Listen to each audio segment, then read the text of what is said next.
All right. So, how's it going, everyone? I have been told that you guys want some like help in Substance. I'm not a professional at Substance, I'll be real, but I will show you how I maneuver through the program and how I go about like making stylized textures, or at least stylized to my degree, right? At least how do I make textures, how I import them to Maya, and how I go about that, right? So we'll start off in a Maya scene with this barrel right here. First things first that you always want to do whenever you start is always set your project. As you see here, I have untitled, right? This is a brand new scene. I don't even have a project. But if you don't have one, I'll run through the steps right now. Go to project window. You're going to hit new, right? We're going to change this folder into a new location. So I would rather have it in my documents, right? We're going to make a new folder. We'll call this substance tutorial, right? We're going to go into there and select. Now we have this. Give this a name. Let's call this sub tut, just like that. All of these folders are important. You're going to need each one of them. Right there, it's going to be what's holding all of your data for your project. Right. Eventually, you'll start using these more often, but for now, we're just going to care about the scenes and the source images. Right. Now you hit accept. Boom. You have your project folder. But as you see, nothing's changed up here. So we're going to go save this. And as you see right up here, it's showing that this is in the proper location, the substance tutorial, subtut, and scenes. So now we're just going to call this barrel, right? And save as. Okay. Right, let it write. It's going to take a second because I have a high poly, but for now I will cut that out. And we're back. So now we have like our scene saved. As you see up here, it showcases that this is the proper like location where it's supposed to be with the file itself named there. Now, what you're going to want to do first is you want to grab your low poly, in which case mine is Barrel T, right? Actually, before we do that, this is a little tip you should always keep in mind that whenever you're going to take something to Substance, it's going to retain its location in the world space, right? In other words, in lesser fancy terms, it's going to stay in the same spot that you have it in your Maya scene, right? What that means and why it's important is you want your like high poly models to be in those same exact spots, right? In Maya or in whatever program you use. So let's say you took the low poly into ZBrush, right? It's going to retain that same spot, right? If it's not in the same spot, then when you bring it into Substance, it will be in another location, right? So keep it in the same spot. In this case, both all of my high polys and my low polys are on the same exact location in the world, so that's fine. So if you want to bring this out and you want to export this, the first thing you're going to have to do is you're going to have to export this into Substance, right? You want to go bring in these high poly textures and everything. So here's what we'll do. We'll go to File, Export Selection. Click this little box. It's going to give you a file type. Now, this is all preference based. I personally use OBJ export. It is what I prefer to use. However, the other options are FBX, USD, and ABC, right? However, for now, just stick to OBJ or FBX. All right? In this tutorial, I will be sticking with OBJ. So, you're going to hit export selection. It will bring up this menu. A rule of thumb that I tend to do is I make a new folder. I call this OBJ export, right? This folder will be located in our scenes folder, in our project folder. All right.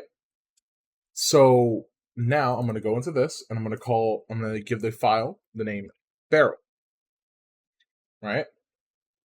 And I'm going to hit underscore LP.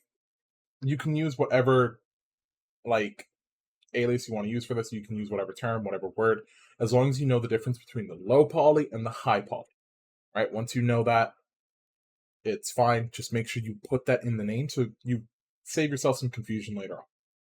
Right? So now you're going to hit export selection, give it a second, and now Maya is exporting. Now, in the situation, I have my high polys already in the scene. In most cases, you might not, right? In some cases, you'll have them coming from ZBrush or you'll have them coming from whatever, like Nomad Sculpt or whatever sculpting or other program you use to create the higher poly version of your mesh. In this case, I already have them exported as their high polys in another folder, but I will export them here just to show you. Now, I want to select both of these because this includes the barrel and these little like nails that are on it, right? So I'm going to hit both of these and then I'm going to go back, export selection, and instead of doing barrel LP, we're going to do barrel HP, right? I do barrel LP for low poly and HP for high poly, all right? And we're going to export selection, give it a second to do its thing. Might take a little bit longer, it depends on how much faces and geometry you have. In my case, I have a lot. You should always be decimating your models whenever you bring them from ZBrush over into Maya. It'll just save your computer a lot of like computational time and a lot of load times, and you'll just be not lagging as much as I am. So for now, I'll pause and wait till it comes back. All right. All right. Now that we're done, right, it's exported. Now we can go start up Substance. So I, in this case, already have Substance open in the background. Just run your program, open it up. And then the first thing you're going to want to do once you're in this like blank screen, you're going to want to go File, New. It's going to open up this window. Now, there's a lot of contention that I've had with the other tutors, right? But I strongly recommend you do not select a template. Leave this as default, right? Leave it as default. Selecting a template will only cause problems in the future, and I'll explain those problems later on. But for now, this is just so how you can learn how to use Substance Painter. In this section that says File, you're going to scroll over to Select, and you're going to navigate to where your folder is. In my case, it's in my Documents, and it's in Substance Tutorial. So we're going to scroll all the way down. I have a lot of folders, I'm sorry. All right, and in Subtut, we'll go to Scenes, OBJ Export, and we'll want to bring in the low poly first. All right, as you see here, I have a little preview, but it's just showing the silhouette. So what, open, right? Now, your document resolution, I highly recommend you guys stay to 2048. It is the average texture resolution size that you'll need. Most cases, if you need more, you can go up more, but you're really going to stick to 2048. It's easier on your computers and it's smoother on like most modern hardware, and you're not really going to find someone that's going to ask you to work only in 4K unless they're paying you a good amount, right? Working in 4K textures tends to slow down a lot on like older computers. All right, now I always uncheck auto unwrap. It should come in by default checked on. I always recommend unchecking that. You won't notice any problems with it initially, but sometimes it can cause some issues. And just to save yourself some headache later on in the future, just uncheck it. Once all of these settings are confirmed, right, you're going to hit OK. Now you give Substance Painter a second, and there you go. This is my model with the proper UVs, all right, and it's already imported. Now, the first thing you want to do is you want to get to baking. Right, this is always the first thing you do whenever you import something into Substance. You always have to bake. Remember this step. When you import to Substance, go straight to bake. Now, if you're going to bake, it's this little button up here. It looks like a little croissant. All right, so you're going to click that. You're going to give it a second, and then a new menu is going to pop up. This is your baking menu. This is where you're going to do all your big work for baking. Right. This is your texture set list, which tells you where your textures are located. This is your mesh map bakers, which is where like these are your cooks that are making the maps for your bakes. All right, each of these is their own specific cook that is useful for one specific thing. They'll do one job and one job only. All right, so in this situation, I highly recommend you tick on height and bent normals. Right, this is almost never ticked on, but tick it on. Right, sometimes you'll want to tick on opacity. Right, sometimes you won't. It's dependent on your model. If you have some sort of model that needs some sort of see-through or is already see-through, like in some way, you would tick on opacity and that fixes that problem. Up here, you can change your output size to like 4096, 8192. Highly recommend to just stick to 2048. You're already there, right? It's set by default there, right? And if you try to upscale, it's going to look bad, and you can always downscale if you need to, right?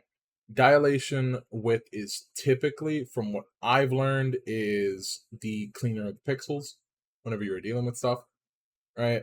So for now, we'll just ignore this. You don't need to really learn that. Your high poly parameters. Now, if you don't have a high poly mesh, you can click this on or leave it off. It makes very little difference. Good practice, tick it on. All right? It's just good practice to have.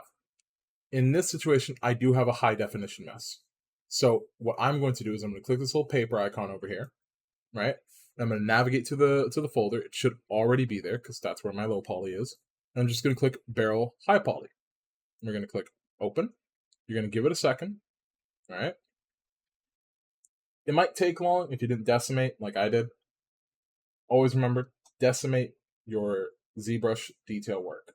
It's always something you should do. In the meantime, while this is loading, I'll explain some other things. This thing here is just going to make your pixels sharper, right? It's going to keep things on your texture looking a little bit smoother, a little bit nicer, right? Not too bad.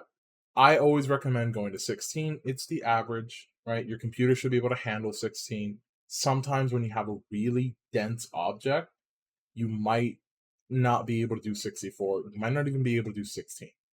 In those situations, go to 4, right? Other times, if you have a really small object that has a lot of great detail, right, but the low poly mesh is just like 6 faces, right? In that case, I would go with 64. All right, so it just kind of depends on what you plan to do. In my case, I'm going to stick to 16, so it doesn't take too long. Now that we have this, you can already see like some detail work, right? As you see, the high poly model is kind of overlaid on top of my low poly. But you see these like red marks here? That is telling me that that's not going to get picked up by the bake. So when Substance is going to go bake this, it's going to skip over these and just cut them out entirely. We don't want that. We want these to get caught. So how do we fix that? We're going to go here to max frontal distance. That is going to increase this little, like, you see this like hollow part here that looks like a cage. That is going to increase the size of the cage. So we're going to just slightly tweak that up until there is no more red. All right. You don't want to go too big. You just kind of want to go until there's no more red. Right? In this situation, there's still some red, so we're going to go take that out. And that should be good. Right? You don't want to go too high because sometimes it'll just look bad and sometimes kind of flatten out your textures too much. In my case, because I kind of don't have that piece model on the low poly, I'm going to lower this some more because I want to get more of the higher res details onto the side of these onto the side of this model. So we're going to fix this until there's no more red. Check around the model, right? Same movement as in Maya, right, for the camera. Look around, see if there's any red spots. I see none, so we are good, right? Max frontal distance is going to change this front cage. Max rear distance is going to change the inner cage. There's another cage on the inside of the mesh. You can't see it, but it's there. Now, why you want to change that sometimes? Maybe you have some sort of detail that's not getting caught because your rear cage on the inside is too small or too big, right? This is more prevalent when you have more humanoid characters and stuff like that. In the meantime, when you're working with props, you're rarely going to see that issue, but you still might. So whenever you have that issue, just try changing the max rear distance. Mess around with these settings until you find like the perfect fit. Once you have all of these settings confirmed, right, you are done here. You're like, all right, I want only this. All right, I'm good with dilation. I'm good with my max frontal. I'm good with my max rear. Good with anti-aliasing. I've made sure to check all of these maps on. You're going to finally hit this big blue button that says Bake Selected Textures. All right, that's going to start the process. Now, depending on how detailed your model is, how big your mesh is, it could take a while. All right. It could be very quick. It could be very long. Just depends on how good your PC is and how detailed your mesh is. All right. So for now, while this goes, we're going to go sit and wait. All right. I will pause the video and I'll see you back once it's done. All right. And we're back. So it's finished its bake. And now when you go into this little paintbrush icon to go back to your painting, you'll see, once it loads up, of course, that my high poly details is on my low poly, right? And it's faking that detail pretty well.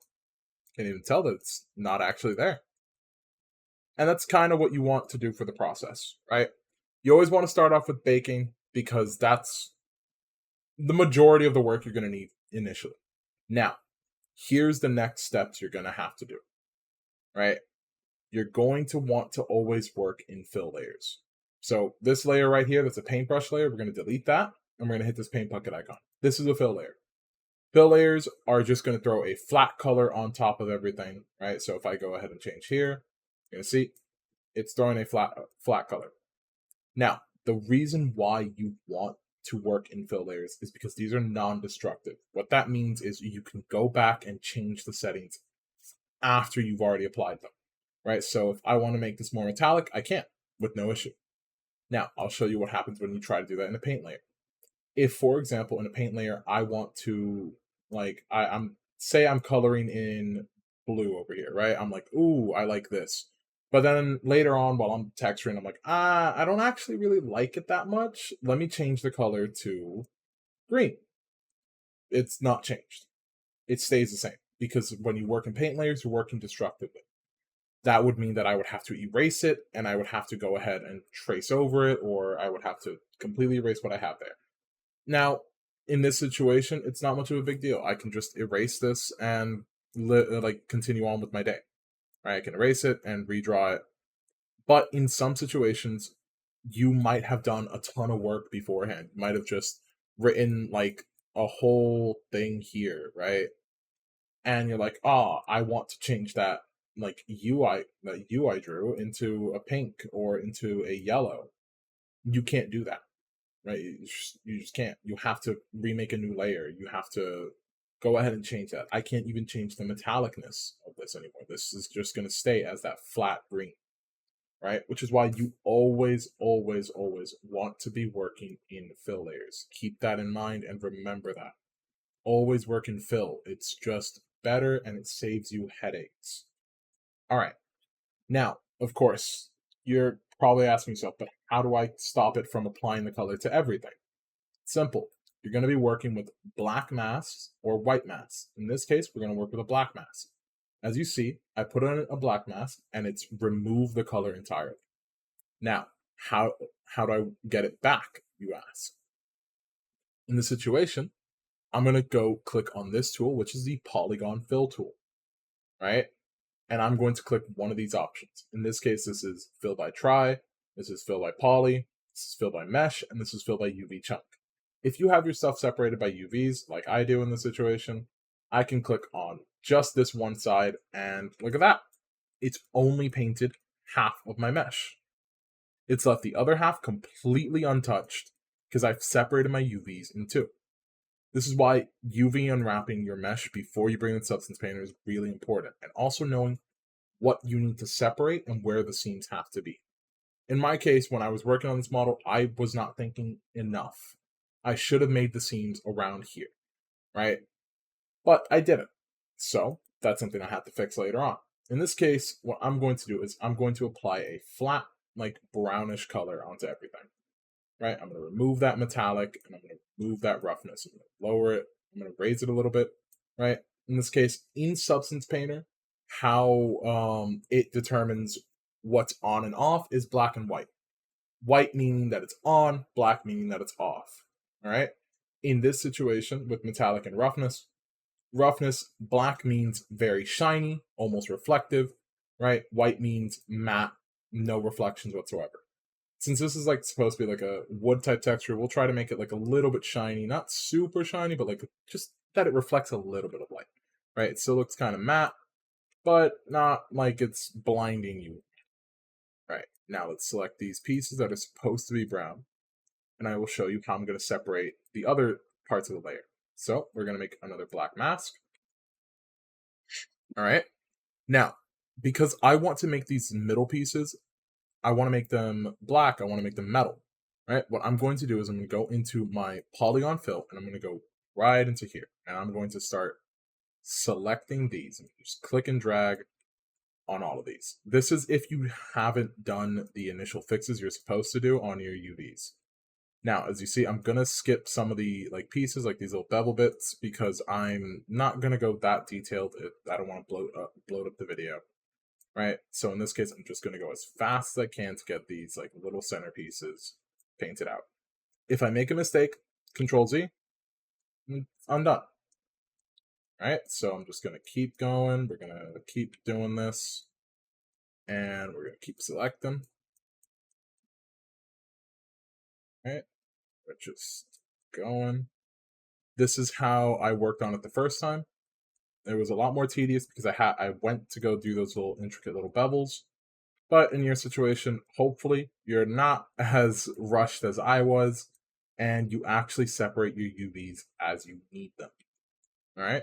So now I have this all separated. So what I'm going to do is I'm now going to go into the paint layer, right, the fill layer, and I'm going to change this to, let's make it a blue, and let's make it a kind of grayish kind of blue that'll match that like silver tone we want, and then make it metallic. Right, now we have that nice little metallic tone we want that matches like kind of a steel, and metal's supposed to be naturally reflective, but in this situation we'll make it like just not super reflective, but kind of there. Right, look at that, we already have our start of our barrel. Now this isn't enough, right, to be done. I personally would not consider this a done project, right? So I want to take this above and beyond. I want to start adding little details to it, right? Let's say I want to go ahead and add in a smart mask. Smart masks are really fun tools, and I highly recommend everyone learn how to use them. They're really great, and I'm going to show you what I mean by that. So say you want to add in a new layer, right? And you want to apply your mask onto this layer. So let's go ahead and copy this mask. Let's apply it only to this one, right, which would be paste into mask right there. And so you right click, copy mask, right click again, paste into mask. All right. Keep in mind, if you ever want to switch between layers, right? I'm currently on the mask layer. As you see that little blue border around this, that means I am on the mask layer. I can change the mask from black to white, stuff like that. If I want to change the color of the layer, I have to go click into this little sphere icon that you see, and then I get all the options to change stuff again. All right. So what I want to do is I want to look for a mask. Let's go with this edge damage one, and I'm going to drop it into the mask section. All right. You're going to see it load a little bit. It's going to take over the last mask, right, and delete what you had there. But of course, if you want to fix that, you can. There are ways. It's the same way with the polygon fill. But as you see here, it's now applied this like little mask onto it, and you know, I'm not liking this one. So just gonna click this little X. We're gonna delete it. You'll see our mask is still there. Right, it's not gone. Right, and we're gonna look for something else. So let's look for edges strong.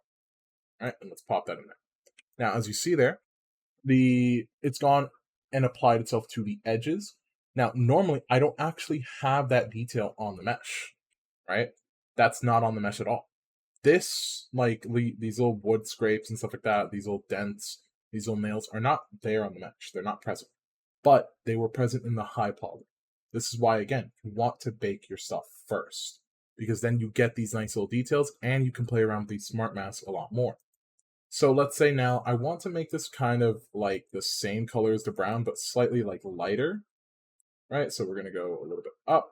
We're going to make that lighter, and we're just going to maybe change the roughness so that it's like matte, and maybe even change the metalness. We could do that if we wanted to, but we're not. We're going to leave it like this, right? That gives us like nice little detail of just the wood grain is old, right? Of course, it's applying itself to our metal, which we don't want that. The way to fix that, right? You're going to go back into your mask, and you're going to right click, and you're going to add paint. See this? It's all the way near the bottom, and you're going to hit add paint. Now, I know what I said earlier. This is the only time you'll get to use it. What this is going to do is it's going to let you select what parts you want visible, right? So remember, black means no pass, white means pass. So I'm going to switch this into black up here, and I'm going to just highlight.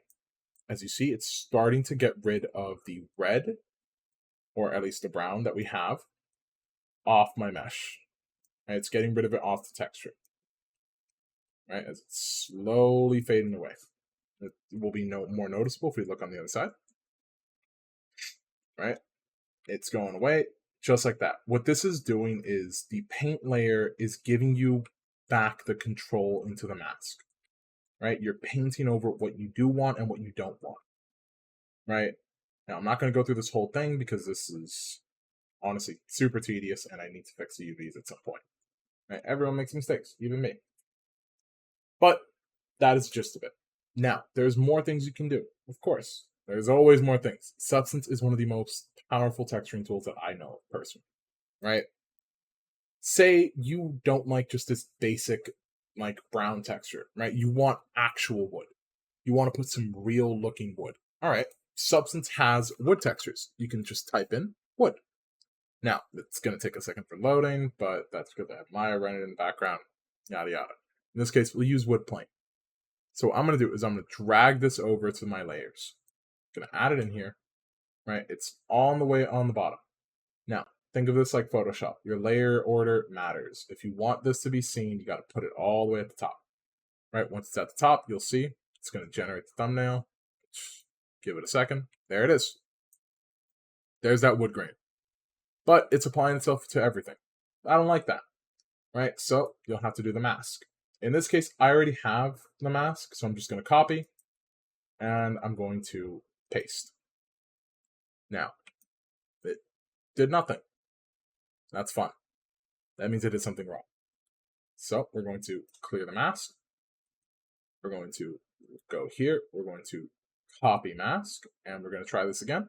We're going to go into paste into mask. Not doing it. So we're going to remove the mask entirely. And we're going to go into here. Let's try copying this one. Copy. And paste. And that's applying it to the metal bits, which of course is not what we want. Now remember why I had not set up the mask properly on layer 1. That's my fault. Say you didn't do that either, right? There's a quick way and a quick fix. You're going to right click and you're just going to hit invert. That is going to select everything that's not selected. So just a quick little fix. Now I have this nice wood grain texture on it. Say I don't like that wood grain. Since I'm using a base material, right? That's what this is. Materials, base material here, right? Since I'm using a base material, they come with a lot of presets and little parameters, right? If you scroll down a little bit, under here where you normally have your colors and options like that, you'll see a parameters section. Now, I can select a preset. Say I want like a dark ripped wood type.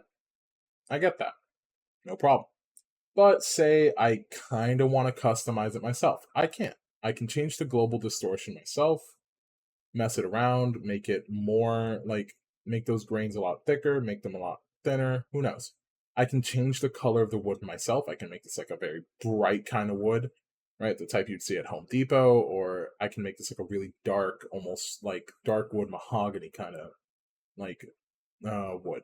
You can also change the wood stain, right? How saturated the wood stain is going to make the wood itself, right? You can change the roughness of the wood, make it really matte or make it really shiny, right? Like almost like it's wet, right? You can change the veins coloration in this.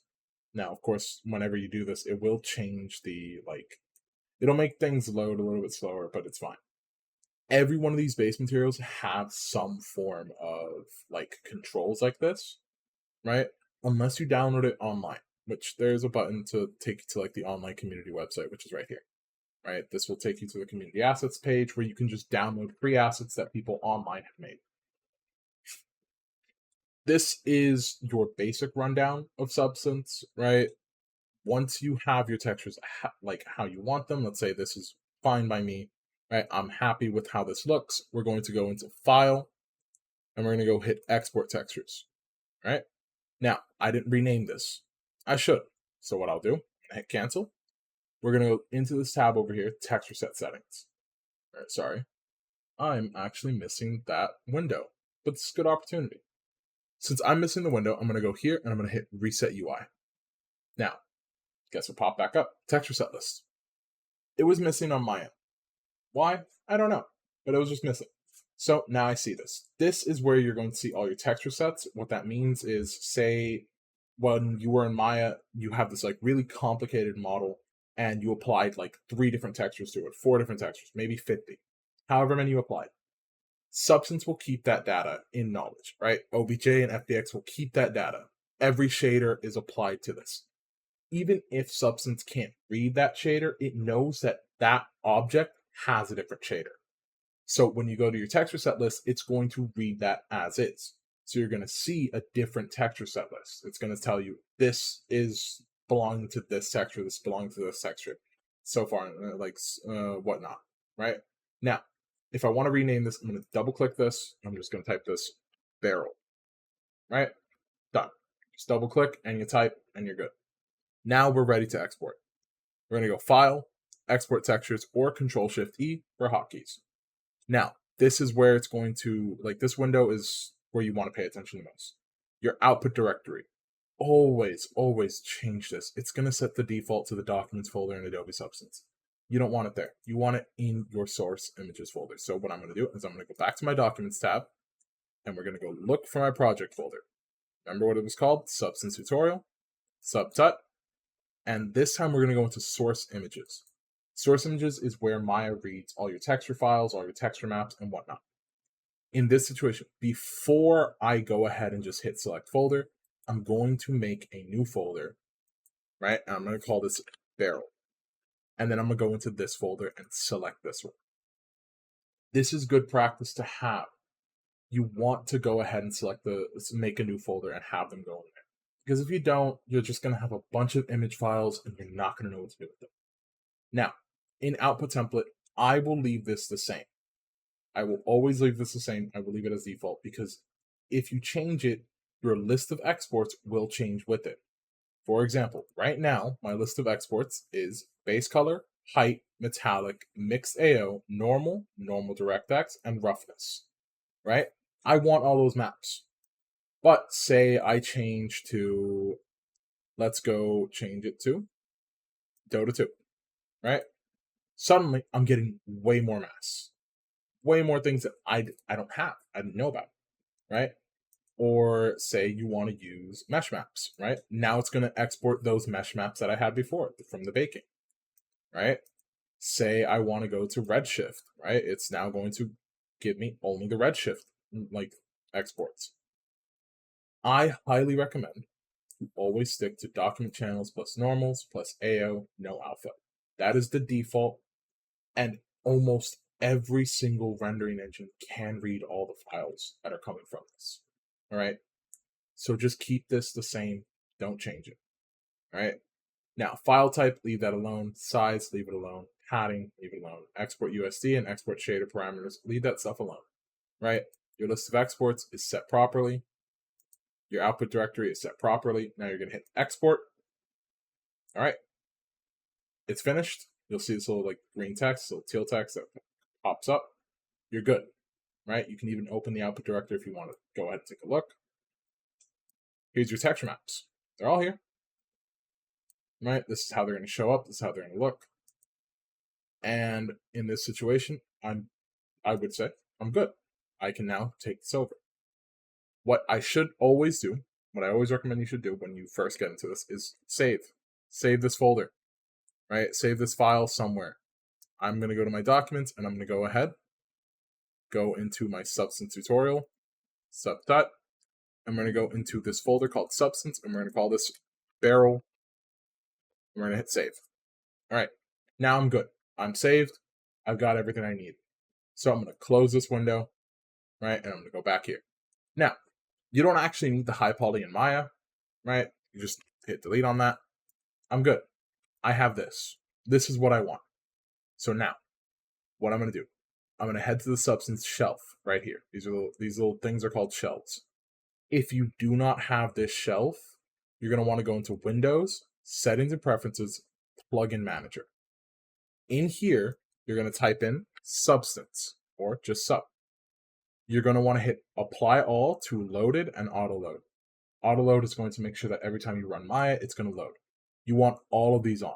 Once they're all on, You're good. You can hit close. You should have the Substance shelf. Once you have that, you're going to click this little button. It says Apply Workflow to Maps. Now it's going to bring up this window. Workflow is whatever rendering engine you're using. In this case, I'm using Redshift, but you will more than likely be using Arnold. That's the standard default one that is always in Maya. Right? In this case, I'm going to go Redshift. I'm going to hit Select Multiple Maps. And I'm going to, over here, navigate to where my source images folder is, right here. I'm going to hit Barrel, and I'm going to just hold Shift. I'm going to click the first one, click the bottom one. We're good. That selects everything. I want to deselect barrel_. That's because this file tends to be dead. In this case, it seems to have some information, right? But DirectX has more information, which is why I want to keep it. Right, so we're going to deselect normal. We're going to hit select.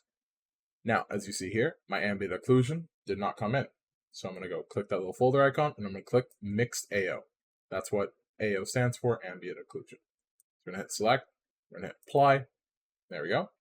Now, you see nothing's changed, right? And that's because nothing has changed. What now you have to do is you have to go click your object, hold right click, go down, assign existing material. And it will always be whatever your rendering engine's material, like shader node is, and it's going to always be the highest number available. In my case, I don't have an RS material, so it created one, and it is RS material 1. So I'm going to hit apply. You see something change. I'm going to hit this little button up here. So it's just textured. And look, our textures are here. Lo and behold, you have your stuff in. Now, of course, you should always do like a little quick test render. I'm not really going to put you guys through that. But this is your basic rundown on how to get stuff imported into Maya once you get it out of Maya and into Substance and bring it back into Maya with its textures. Right? That is your steps.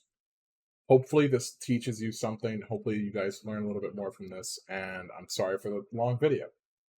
Have a good day. Have a good night.